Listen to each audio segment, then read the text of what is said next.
Hello बच्चों। तो आज हमारा फिक्शन का लेक्चर नंबर 3 होने वाला है, जिसमें हम पढ़ेंगे method of increasing fiction.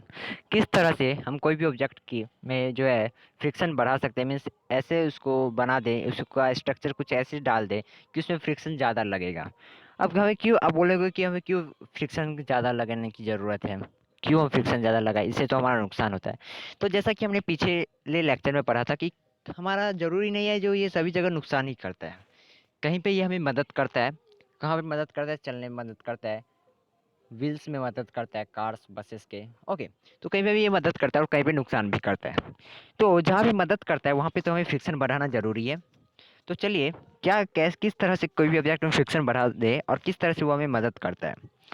We know now that friction is desirable in some situations and undesirable in some other situations. Okay, whenever friction is required, it is increased by making the surface rough. अब कोई भी object में हम उस तरह से इसको कैसे बनाएं कि इसमें फ्रिक्शन ज़्यादा लगेगा, उसको रफ करके, उसमें रफनेस बढ़ा के। तो आप समझ सकते हो ये रफ करके उसे। तो ये काफ़ी इंपॉर्टेंट लाइन है कि when friction is required it increase by making the sorry surface को रफ करके। ओके, रफ करके। तो ये लाइन को आप अंडरलाइन कर लीजिए। Why do you think tyres of vehicles like cars and buses have treats on them? क्यों ऐसा ट्रीट किया जाता है इन व्हीकल्स ऑफ टायर्स के साथ? हाँ, चलिए समझते हैं। Why is the soles of your shoes cropped? ऐसा क्यों होता है कि आपके शूज के नीचे काफ़ी सारे ऐसे ऐसे करके स्ट्रक्चर्स होते हैं। ओके, ऐसे तरह के स्ट्रक्चर होते हैं। चलिए समझते हैं। The treats and groves improve there grip on the road. अब देखिए इसका लाइन, इसका आंसर ये है, मैं आपको समझाता हूँ। ऐसा इसलिए ताकि वो रोड पे या कोई भी सरफेस पे चलने में आपको अच्छे से ग्रिप बनाए। ग्रिप बनाने के कारण उसकी जो है पकड़ पकड़ेगी अच्छे से, और जिसके कारण आप अच्छे से चल पाओगे। देखिए समझते हैं और अच्छे से। This increase the frictions to desirable value and help us to avoid skidding and slipping. अब फ्रिक्शन ज़्यादा रहेगा तो अगर हमारा ऑयली सरफेस भी है तो वहाँ पे फ्रिक्शन लगेगा, बट वह वही जो हमारा फ्रिक्शन नहीं वहाँ पे लगता, तो वहाँ पे अगर सपोज कर लीजिए वहाँ पे ग्रिप अच्छे से नहीं रहता तो हमारा फ्रिक्शन जो है वहाँ पे कम लगता। और यही अगर ग्रिप अगर हम बढ़ा दें तो फ्रिक्शन हमारा थोड़ा तो ज़्यादा लगेगा पहले से। तो इसी कारण जो है, अगर हम फ्रिक्शन अगर ग्रिप बढ़ा दें कोई भी ऑब्जेक्ट में तो फ्रिक्शन हमारा ज़्यादा लगेगा। अब sports person and players use special types of shoes, sports shoes, while spikes, clutch or piece of metal rubber on their soles. This help them to got a better grip on the ground. देखिए ground ground तो हमारा कहीं पे धूल कहीं पे कुछ रहता है तो वहाँ पे फ्रिक्शन की ज़्यादा ज़रूरत पड़ती है। एक अच्छे फ्रिक्शन के लिए उन स्पोर्ट्समैन के शूज़ों में काफ़ी सारे मटेरियल्स लगाए जाते हैं कंपेयर टू नॉर्मल शूज़ में। उस शूज़ को हम कहते हैं स्पोर्ट्स शूज़। अब उसमें एक अच्छे से मेटल्स रबर्स लगाए जाते हैं जिसके कारण फ्रिक्शन जो है, देखिए मेटल्स ऐसे लगे रहते हैं, रबर्स ऐसे लगे रहते हैं, तो जिसके कारण जो है फ्रिक्शन हमारा अच्छे से उस मिट्टी पे बैठ सके। Okay, athletics and other sports persons when they play often makes use of frictions. Okay, तो जब वही हमारा कोई स्पोर्ट्स पर्सन्स खेलते हैं तो उन्हें एक फ्रिक्शन की ज़रूरत पड़ती है ग्राउंड में अपने। कोई भी सपोज करिए जब कोई फुटबॉल खेलता है तो कभी उसे लेफ्ट कभी राइट कभी वहीं से घूमना पड़ता है, तो वो अपने पैरों से बल करते हैं। अब पैरों के बल कैसे कर पाते हैं? यही अगर उनका जो शूज वो फ्लैट रहता है, एकदम स्मूथ रहता है, तो वो स्लिप कर जाते, वो गिर सकते थे। और यही जो उनके रफनेस उसमें ग्रिप बनाया जाता है इसलिए कारण, ताकि वो मूव आसानी से कर सके बिना गिरे हुए। अब देखिए, gymnasts often apply some coarse substance chalk powders on their hands. By doing so, they increase the frictions between their hands and uneven bars. This gives them a better grip. For the same reason, kabaddi is a game player rub their hands with soils for having a better grips on their opponents. अब gymnastics ends इसलिए रहते हैं, देखिए जो कि जो कुछ इस तरह के रॉड सब उठाते हैं उन्हें कहते हैं। ओके, अब वो अपने हाथों में चौक इसलिए लगाते हैं ताकि उनका जो पकड़ है इस रॉड पे अच्छे से बन सके और उसे अच्छे से उस उठाने समय वो स्लिप ना करे, जिसके कारण उनका हाथ टूट सकता है और कोई भी अदर पार्ट्स डैमेज हो सकता है शरीर का। इसलिए वो चौक पाउडर हाथ में लगाते हैं।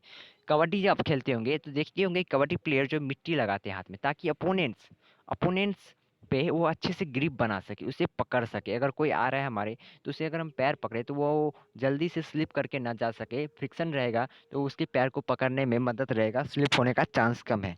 तो इसी सभी कारण ये पैराग्राफ के कारण यहाँ पे आप समझ सकते हो कि फ्रिक्शन हमारा क्यों बढ़ता है, ताकि इसमें ग्रिप जो है हमारा बढ़ाया जाता है उस ऑब्जेक्ट में। ग्रिप बढ़ाने के कारण क्या है कि हमें फ्रिक्शन यहाँ पे ज़रूरत है, हमें यहाँ पे फ्रिक्शन की ज़्यादा ज़रूरत है। अब मेथड ऑफ रिड्यूसिंग फ्रिक्शन, अब कहीं कहीं तो हमें फ्रिक्शन की ज़रूरत भी नहीं है, अब उसको हम क्या करें, चलिए समझते हैं। We know now that in very many situations friction is undesirable and we would want to minimize it.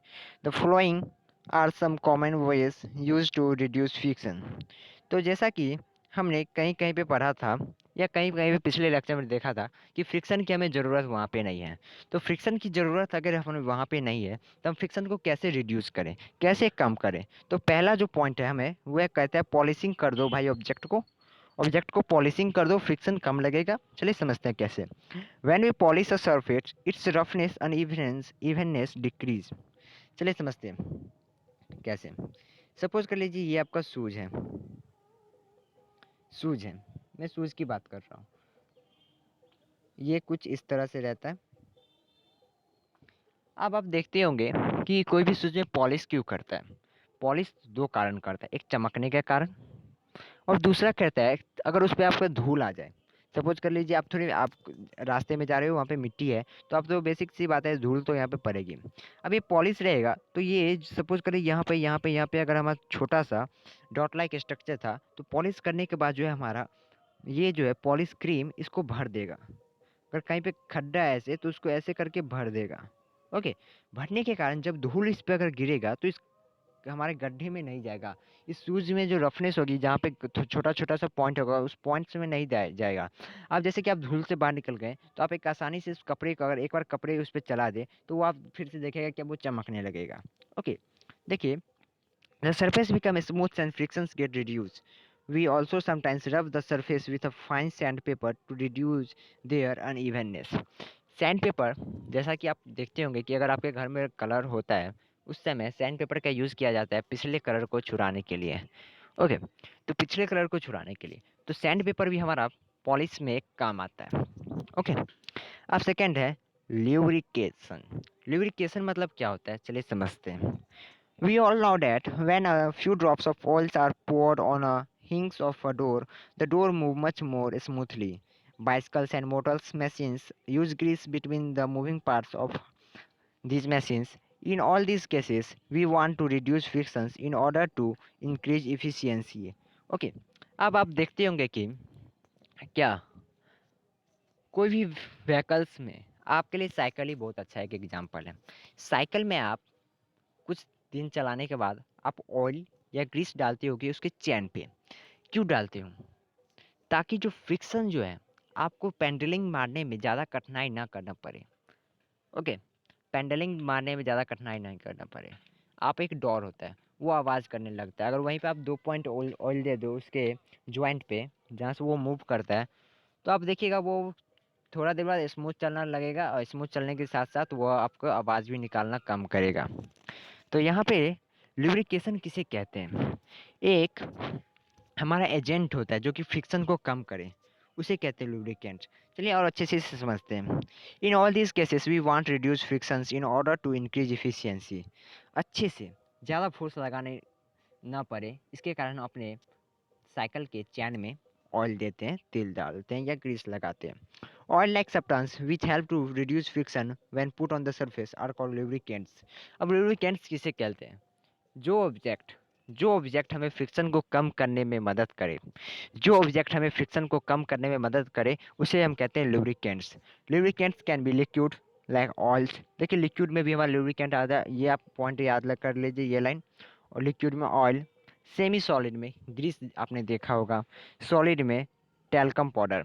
अब टैल्कम पाउडर क्या होता है, आप जैसे कि कैरम बोर्ड खेलते हो वहाँ पे आप पाउडर डालते हो। पाउडर क्यों डालते हो, ताकि हमारा जो वह गोटी सब है वो स्मूथ से मूव करे, स्मूथली मूव कर दे एक प्लेस से दूसरे प्लेस पे, उसे ज़्यादा फ्रिक्शन की ज़रूरत ना पड़े। आप ये एक्टिविटी देख सकते हो। पहले आप कुछ दिन बाद जैसे कैरम बोर्ड निकालते हो, सपोज कर लीजिए वहाँ पे पाउडर का नामो निशान नहीं है, अब आप स्ट्राइकर से उसे मारते हो तो आप देखोगे कि वह कम दूर हमारा डिस्टेंस कवर करेगा गोटी। ये पाउडर डाल दो, एक बार आप हल्के से टच करो, वो 2 बार ऊपर नीचे करने लगेगा, आगे पीछे करने लगेगा, स्ट्राइक मारेगा। ओके, तो सॉलिड में हमारा टेल्कम पाउडर आता है। When we apply a lubricants between the moving parts of a machine, a thin layer of this lubricants is formed between the two surfaces. As the surface now do not rub against each other directly, friction is reduced. तो जब भी कोई दो surface में moving part होता है, अगर वहाँ पे हम वो देखिए मूविंग पार्ट जो ये भी मूव करे और ये भी मूव करे, या इस दोनों में से कोई एक मूव करे, अगर यहाँ पे हम ऑयल डाल दें, या अब ऑयल क्या, मैं ऐसे बोल दूँ, लुब्रिकेंट्स डाल दें, लुब्रिकेंट्स डाल दें, तो यहाँ पे जो है फ्रिक्शन उसे कम करेगा। अब जो मशीन्स पार्ट्स है इसके बीच एक, सपोज कर लीजिए यहाँ पे मैंने ग्रीस दे दिया, तो अब यहाँ पे इस दोनों के बीच एक थिन लेयर का ग्रीस बन जाएगा। अब ये हमारा जो मशीन्स है वो आसानी से चलेगा, ज़्यादा हीट इसमें प्रोड्यूस नहीं होगा और ज़्यादा एनर्जी भी हमारा वेस्ट नहीं होगा, तो इससे हमें कम नुकसान होगा।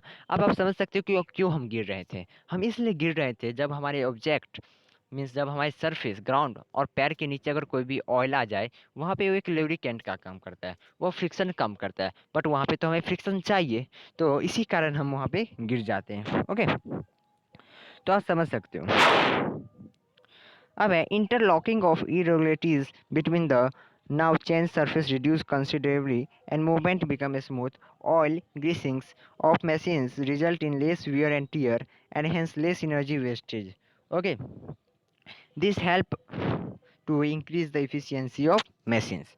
तो यही हमें मशीन्स के एफिशिएंसी में मदद करता है कि जब भी हम कोई दो ऑब्जेक्ट के बीच में अगर लुब्रिकेंट डाल दें, तो वहाँ पे उसका इंटरलॉकिंग का जो पावर है वो थोड़ा कम हो जाता है। Okay, sometimes we use solids in the form of powders as lubricants. For example, when we play a game of carrom board, we often sprinkles talcum powders on the carom boards. By sprinkling talcum powders on carom boards, the frictions between the strikers and the boards is very smooth, reduce the strikers move smoothly on the board. Okay, तो जैसा कि मैंने आपको example ये पहले ही दे चुका हूँ कि कैरम बोर्ड में हमें टेल्कम पाउडर यूज़ किया जाता है, जो कि सॉलिड फॉर्म में रहता है। तो सॉलिड लुब्रिकेंट्स का नाम प्लीज़ याद कर लीजिए, टेल्कम पाउडर काफ़ी इंपॉर्टेंट है। ओके, अब देखिए, compress and purify air also act as a lubricants. Compress and purified air किस तरह से हमें लुब्रिकेंट्स में मदद करता है, चलिए देखते हैं। It provides a elastic cushions between the moving parts, thus reducing frictions. It had added advantage of preventing dust and dirt from collecting on the moving parts. देखिए, ये लाइन आप समझ जाओगे तो आप पूरी बात को समझ जाओगे। It has the added advantage of preventing dust and dirt from collecting on the moving parts. अब collecting on the moving parts, कोई भी ऑब्जेक्ट हमारा मूव कर रहा है, ओके, कोई भी ऑब्जेक्ट अगर हम मूव कर रहे हैं, वहाँ पे हम डर्टी पार्ट डाल दें, डर्टी पार्ट मतलब क्या, कीचड़ डाल दें, तो वहाँ पे आपको फ्रिक्शन कम लगेगा। अब कीचड़ में चलते हो तो आपको गिरने का चांस ज़्यादा रहता है। ओके, समझ सकते हो आप। अब देखिए और अच्छे से समझते हैं। It is the properties of air that play a very important role in the smooth rides of hovercraft. Hovercraft हमारा क्या होता है, हॉवरक्राफ्ट इस व्हीकल्स का नाम है। चलिए इसके बारे में समझते हैं, आप समझ जाओगे कंप्रेस एंड प्यूरिफाई एयर कैसे हमारा फ्रिक्शन को कम करने में मदद करता है। Hovercraft is the vehicles which can travel on both land and water without much friction. अब hovercraft एक हमारा ऐसा व्हीकल्स है जो कि हमारा किस चीज़ पे चल सकता है, वाटर में भी और एयर में भी। Oh my god, it moves on a cushions of air provided by powerful pump. ऐसा क्यों होता है, क्योंकि समझिए हॉवरक्राफ्ट में इतना ज़्यादा कंप्रेस एयर रहता है, उसे इतना ज़्यादा फोर्स डालता है कि वहाँ पे फ्रिक्शन लगने का चांस कम रहता है। फ्रिक्शन तो ऐसे ही पहले उसका ऐसा स्ट्रक्चर नीचे से बनाया जाता है कि फ्रिक्शन कम लगे, और उसके साथ साथ हमारा एक पावरफुल पंप उसे इतना ज़्यादा फोर्स मारता है कि वह हमारा आसानी से मूव कर जाता है। ओके, देखिए बॉल बियरिंग हमारा कहाँ पे, साइकिल में यूज होता है, और काफ़ी जितने सारे हमारे चक्के वाले व्हीकल्स हैं सभी जगह बॉल बियरिंग यूज होता है। जैसा ऑब्जेक्ट जैसा उतना साइज बड़ा बॉल बियरिंग का।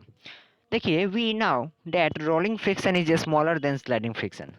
Sliding frictions can be replaced by rolling in most machines by use of ball bearing. For example, we use ball bearing in a shafts of motors, dynamos, axles of vehicles and so on. Okay, तो ये line आप use कर लीजिए कि ball bearing का हमारा कहाँ कहाँ पे यूज होता है। ओके, तो बॉल बियरिंग जो है हमारा, अब जैसा कि आप कभी अपनी साइकिल को जाते होंगे ठीक करवाने के लिए, तो वहाँ पे देखते होंगे कि जब साइकिल का जो चक्का खुलता है तो वहाँ पे बॉल बियरिंग रहता है। ओके, या पेंडलिंग के पास भी बॉल बियरिंग रहता है। तो जैसा कि आप देख रहे होंगे यहाँ पे हमारा कैसा इसका शेप है, कुछ इस तरह से सर्कुलर शेप है। तो यह सर्कुलर शेप हमारा काफ़ी अच्छे से मदद करता है उस ऑब्जेक्ट को वहाँ पे मूव करने में। आप जैसा कि बेसिक सी बात है, सर्कुलर है, स्पेरिकल मतलब नहीं कह सकते हो, सर्कुलर टाइप का डिज़ाइन है, तो यहाँ पे फ्रिक्शन कम लगेगा, जो आसानी से बात है, आप समझ सकते हो। ओके, अब देखिए फ्लूइड फ्रिक्शन क्या होता है हमारा, चलिए समझते हैं। We now know that whenever a solid object moves over some solid object surface of another object, frictional force solid frictions come into play. This opposes the relative motion between the two surfaces in contact. अब कहता है कि कोई भी हमारा surface solid हो, suppose कर लीजिए ग्राउंड, और कोई भी हमारा एक आप बॉक्स ले लीजिए, वो भी हमारा सॉलिड ही रहता है ना, वो भी हमारा सॉलिड ही रहता है। अब उस दोनों के बीच जब हम उसे आगे मूव करना चाहेंगे तो वहाँ पे हमारा सॉलिड फ्रिक्शन आ जाएगा। देखिए यहाँ पे लिखा हुआ है solid friction. Okay, but what happen when an object move through air? What do you think? The air also exert a force of friction even the through it air itself is very light and thin. क्या आप इसके बारे में तो पढ़ ली solid के बारे में बहुत। क्या आप सोच सकते हो कि कोई भी ऑब्जेक्ट अगर हमारे एयर में मूव कर रहा है, जब कोई भी ऑब्जेक्ट एयर में मूव कर रहा है तो क्या एयर भी उस पर फ्रिक्शन लगा रहा है? सपोज कर लीजिए जब कोई एरोप्लेन हमारा एयर में जा रहा है, क्या एरोप्लेन में फ्रिक्शन लगता है? या कोई चिड़िया जब हमारा एयर में उड़ती है, एटमोसफेयर में उड़ती है, क्या उस पर फ्रिक्शन लगता है? चलिए समझते हैं। अगर लगता है तो इस फ्रिक्शन को कहते क्या है? तो we call this friction is air resistance. अब यहाँ पे सॉलिड टू सॉलिड था तो सॉलिड फ्रिक्शन, अब ये एयर रेसिस्टेंस के लिए एक अलग नाम कहा गया है, एयर रेसिस्ट फ्रिक्शन। एयर में जो फ्रिक्शन लगता है उसे एयर रेसिस्टेंस कहते हैं। It also oppose the motions of objects through it, like air, water and other liquids also exert a force of friction when object move through them.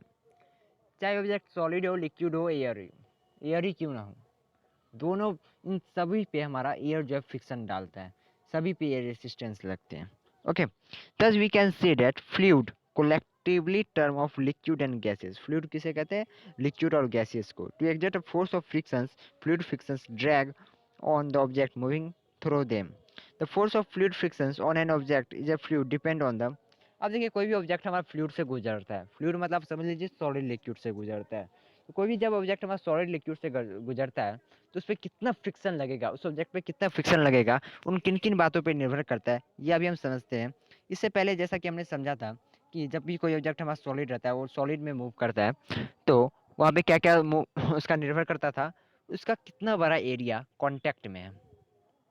Okay, कितना बड़ा area contact में है हमारे नीचे वाले surface से, या एक दूसरा था हमारा कि ऑब्जेक्ट हमारा कैसा उसका नेचर है, वो कितना स्मूथ है या कितना रफनेस है। अब कम ही एरिया कॉन्टैक्ट करता है बट रफनेस है तो फ्रिक्शन लगेगा ही। ओके, अब यहाँ पे एयर रेसिस्टेंस में हमारा या लिक्विड में क्या क्या निर्भर करता है कि उस ऑब्जेक्ट पे, अब कैसे कोई बोलेगा कि इस ऑब्जेक्ट पे ज़्यादा फ्रिक्शन लगेगा, तो इस चलिए जानते हैं कैसे। Nature of the fluid.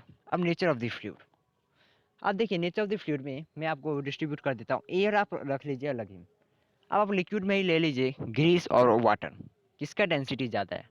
Greece का ज़्यादा है। आपको बोल दे ग्रीस में चलने के लिए, आपको बोल दे एयर वाटर में चलने के लिए, तो ज़्यादा फ्रिक्शन आपको कहाँ पे लगेगा, ज़्यादा कठिनाई आपको कहाँ पे लगेगी? जब आप ग्रीस में चलते हो, ग्रीस के साथ चलते हो, ग्रीस के अंदर चलते हो, वहाँ पे आपको फ्रिक्शन ज़्यादा लगेगी। तो नेचर ऑफ द फ्लूइड कहता है, तो आप किस नेचर, किस फ्लूइड में जा रहे हो, किस फ्लूइड से गुजर रहे हो, आपका ऑब्जेक्ट किस फ्लूइड से गुजर रहा है, उस हिसाब से आपकी फ्रिक्शन लगेगी। Shape of the moving object. अब देखिए द एरिया ऑफ कॉन्टैक्ट, बात यहाँ पे कही दी है वही वाली, कि आपका ऑब्जेक्ट जो है उसका शेप कैसा है। सपोज कर लीजिए आप एक एक टुकड़े ले लो, किसका? कोई भी लकड़ी का जो कि क्यूबाइडल शेप में हो। ओके, या कोई बड़ा पत्थर ही ले लो, एक ईंट ले लो, खुद माथा पे मत बाजार लेना, उसे एयर में फेंको, देखो वो कितना ऊपर जाता है। या वो आप छोटे सा टुकड़ा ले लो एक स्टोन का, उसे फेंको, देखो वो कितना ऊपर जाता है। तो ऑब्जेक्ट का जो है, ऑब्जेक्ट का शेप निर्भर करता है। अब शेप के साथ साथ उसका एरिया कितना ज़्यादा कॉन्टैक्ट है। अब ईंट फेंकोगे तो ईंट का तो एरिया बड़ा ही, इस पर ज़्यादा फोर्स लगेगा, ज़्यादा फोर्स लगने के कारण जो है ये जल्दी से नीचे आ जाएगा। ये अगर छोटा सा स्टोन फेंको तो इस पर फोर्स कम लगेगा, इसमें फोर्स कम लगने के कारण ये इसके इसके कंपेयर में ज़्यादा ऊंचाई जाएगा। ओके, अब देखिए ये ज़्यादा कॉन्टैक्ट में भी है और ये कम कॉन्टैक्ट में है एयर के। अब है same speed of the moving object with respect to the fluid. अब ऑब्जेक्ट का जो इसे आप फेंक रहे हो उसका स्पीड भी रहना चाहिए ना। अब आप इसे फेंक रहे हो, इस ईंट को फेंक रहे हो जोर से और इसको फेंक रहे हो कम जोर से, तो ईंट ही ऊपर जाएगा। तो इसलिए आपका ऑब्जेक्ट में स्पीड भी आपका निर्भर करता है कि आपका ऑब्जेक्ट जो है कितने स्पीड से गुजर रहा है। तो air resistance for examples increase with increase in the speeds of object moving through it. अब कोई भी आपको अगर एयर रेसिस्टेंस रिड्यूस करना है कि ऑब्जेक्ट हमारा ज़्यादा डिस्टेंस तक कवर करे, तो आपको वहाँ पे स्पीड ज़्यादा बढ़ाना होगा ऑब्जेक्ट का। ओके, अब एक्टिविटी 6 हमारा क्या कहता है कि आप एक पेपर, दो पेपर लो, एक ऐसा पेपर ले लो सिंपल सा जो फ्लैट रहता है और एक को रोल कर दो। और जब आप दोनों को फेंकोगे टू या थर्ड फ्लोर से या फर्स्ट ही फ्लोर से, तो देखोगे कि जिसे आप रोल कर दियो, जिसे आप मोड़ दियो, वो जल्दी गिरेगा। अब क्यों जल्दी गिरेगा कंपेयर टू दिस? अब देखिए यहाँ पे जो फोर्स है एयर रेसिस्टेंस, अब जैसा कि मैंने आपको पहले ही बता दिया लेक्चर 1 में, अगर आप जिस तरह से मूव कर रहे हो आपका अपोजिट एयर रेसिस्टेंस रहेगा या फ्रिक्शन रहेगा। तो यहाँ पे पेपर हमारा नीचे आ रहा है तो एयर रेसिस्टेंस इसमें ऊपर लगेगा दोनों में। तो अब देखिए यहाँ पे इसका कितना कॉन्टैक्ट है जैसे एयर से, और यहाँ पे कितना कॉन्टैक्ट है। दोनों का तो मटेरियल सेम ही है ना, दोनों तो सेम ही पेपर ही है। बट यहाँ पे देखिए कॉन्टैक्ट कौन कितना है, ये कम कॉन्टैक्ट है तो इस पर जो एयर रेसिस्टेंस है वो कम लगेगा। बट यहीं पे जो कॉन्टैक्ट ज़्यादा है तो इस पर एयर रेसिस्टेंस ज़्यादा लगेंगे। ओके, तो इसी कारण जो है हमारा ये जो बॉल को हम रोल किए रहते हैं, जैसे हम हम मोड़ दिए रहते हैं, वो हमारा जल्दी से नीचे आ जाता है। ओके, अब देखिए we thus release that fluid frictions can be reduced to a great extent by suitably adjusting the shape of the bodies। आपके इस तरह से दूसरा, पहला था जो स्पीड बढ़ा करके रिड्यूस कर सकते हैं, दूसरा था क्या, अब ऑब्जेक्ट का जो हम शेप कुछ इस तरह से लगे कि उसका फ्रिक्शन कम लगे हो। अब देखिए एरोप्लेन का शेप ऐसा ही क्यों होता है? ओके, क्यों नहीं ऐसा शेप होता है? इस शेप, इसमें इस वाला में जो इस पे फोर्स लगेगा, एरोप्लेन तो ऐसे मूव कर रहा है तो फ्रिक्शन ऐसे लगेगा, तो यहाँ पे कम फ्रिक्शन लगेगा। बट यही अगर ऐसे रहता तो ऐसे ऐसे ऐसे ऐसे काफ़ी ज़्यादा फ्रिक्शन रहता है। अब एक नेचर ने भी काफ़ी अजूबा है, वो सब समझता था, वो सब समझ कर नीचे धरती पे बनाए हैं। अब पंछी जो रहता है उसका चोंच ऐसा क्यों रहता है? ऐसा चोंच इसलिए रहता है कि चोंच ही सबसे ज़्यादा आगे रहता है। अब चोंच सबसे ज़्यादा आगे होने के कारण फ्रिक्शन भी तो चोंच पे ही लगेगा ना, जो लगेगा एयर रेसिस्टेंस तो चोंच पे ही ना लगेगा। तो चोंच पतला होने के कारण उस पर जो एयर लगेगा, एयर रेसिस्टेंस वो कम लगेगा। देखिए कितना लगेगा, यहाँ से लगेगा ये ऐसे भाग जाएगा, यहाँ से लगेगा ऐसे बनाया जाएगा। अब देखिए ना कि बस चोंच तक ही ऐसा बनाया है, इसको पतला बनाया है, बल्कि इसका शेप जो कुछ ऐसे बना दिया है, ऐसे कि ये एयर आए तो ऐसे चल जाए, ना कि कोई इस तरह से इसका स्ट्रक्चर रहता है। कोई भी पंछी आप देखें ऐसे कि यहाँ तो बच गया बट यहाँ पे आएगा तो इसको ठेल देगा। पंछी का शेप हमेशा ऐसे रहता है, क्योंकि ये अगर एयर ऐसे भी आए। अब इसी से कौन आइडिया लिए, हमारे हम ह्यूमन बींग्स आइडिया लिए। किस चीज़ पे आइडिया लिए, किस तरह कहाँ पे उसका यूज़ किया, देखिए। अब आप देखते होंगे टुडेज एयरक्राफ्ट, आज का जो एयरक्राफ्ट होता है उसका शेप कैसा रहता है, आज का जो हमारा स्पेस रहता है या कोई भी रॉकेट उसका शेप कैसा रहता है। उनका जितना भी आगे फ्रिक्शन कम लगे, ऐसा उनका शेप बनाया जाता है कि आगे उनका, उन पे जो फोर्स है वो कम लगे, जिसके कारण फ्रिक्शन हमारा कम लगेगा। ओके, जेट में हमारा कैसा रहता है, देखते होंगे कि जेट कितना कितना छोटा या कैसा उसका शेप रहे। ओके, आप देखते होंगे कोई भी जेट ऐसे रहता है हमारा, नहीं रहता ऐसे, क्योंकि जितना भी कम उस पे उसका ऐसा स्ट्रक्चर रहे कि उस पर कम फोर्स लगे, ऐसा स्ट्रक्चर उसका बनाया जाता है। ऐसा स्ट्रक्चर इसलिए बनाया जाता है क्योंकि वो ज़्यादा स्पीड एक्वायर कर सके, वह आसानी से घूम सके इधर से उधर, लेफ्ट राइट। ओके, वो अपना पोजीशन आसानी से चेंज कर सके। अब देखिए we also observe that when objects move through fluids with a high speeds, a large force due to the fluid frictions oppose their motions, they can lose considerable parts of their useful energy to overcome these fluid frictions. To minimize this energy loss, the body's object have a special shape. तो पहला point जो था कि हम speed बढ़ा करके object का friction, air resistance कम कर सकते हैं। जी, ऐसा तो कर सकते हैं पर वहाँ पे आपकी काफ़ी सारे नुकसान होगी। अब ज़्यादा स्पीड में जाएगा तो हीट एनर्जी कन्वर्ट हो जाएगा। अब हीट एनर्जी कन्वर्ट होने के कारण आपका ऑब्जेक्ट लॉस, कुछ उसका लॉस हो सकता है, उसका बॉडी पार्ट्स डैमेज हो सकते हैं। तो in class 6 we have already learned about the birds and fishes have to move about fluid almost all the times. Their bodies must therefore have evolved the shape which would make them less energy in overcoming fluid friction.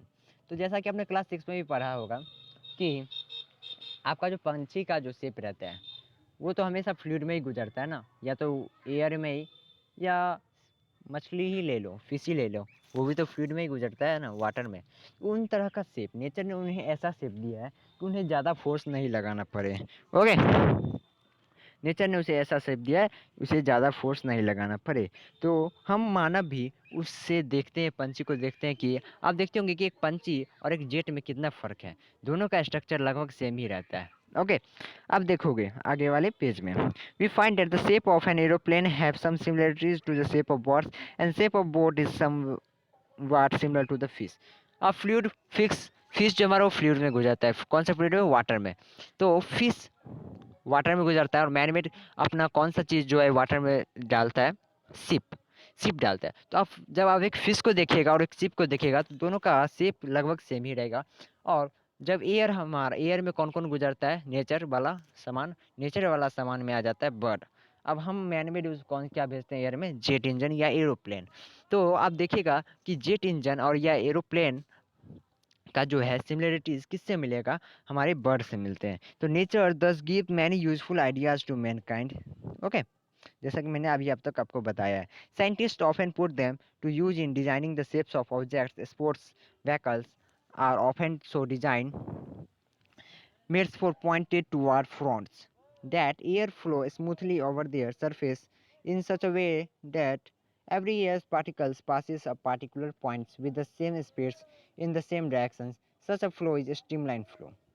अब देखिए streamline flow किसे कहते हैं। अब streamline flow कहते हैं कि कोई भी ऑब्जेक्ट हमारा सेम स्पीड से गुजरे, उसके स्पीड में ज़्यादा दिक्कत ना हो, उसे ज़्यादा फोर्स नहीं लगाना पड़े अपने काम को करने में, और वो अपनी डायरेक्शन में जाए, उसे कहते हैं streamline flow. All such special shapes bodies are called streamline bodies. अब देखिए इस बॉडीज को स्ट्रीमलाइन बॉडीज कहते हैं। ओके, अब देखिए जैसा कि मैंने आपको बताया था कि एक पंछी और एक एरोप्लेन का जो स्ट्रक्चर होता है वो लगभग सेम ही होता है। आप देख सकते हो यहाँ से, इसके दो पंख, इसके दो पंख, इसके दो पंख, इसके दो पंख, इसके आगे के मुंह, इसके आगे के मुंह सेम होते हैं। इसी तरह जो हमारा सिप होता है इसमें भी आप देख सकते हो, ये कुछ इस तरह से है, ये भी कुछ इस तरह से है। ओके, तो आप ये ऑब्जर्व कर सकते हो। अब है a streamlined flow of air over the surface of vehicles reduce friction, air resistance and help it to acquire a faster speed। तो स्ट्रीमलाइन शेप होने के कारण जो ऑब्जेक्ट है हमारा वह ज़्यादा स्पीड एक्वायर्ड कर सकता है। रेसिंग कार में भी कुछ ऐसा स्ट्रक्चर होता है। तो इसी के साथ हमारा ये चैप्टर खत्म हुआ, जो कि काफ़ी इंटरेस्टिंग है। अब अगले लेक्चर में हम इस चैप्टर का क्वेश्चन आंसर बनाएंगे, जिसके साथ fill in the blanks, true the false, tick the correct answer, ये सभी रहेंगे, और D and E also. Okay, thank you very much.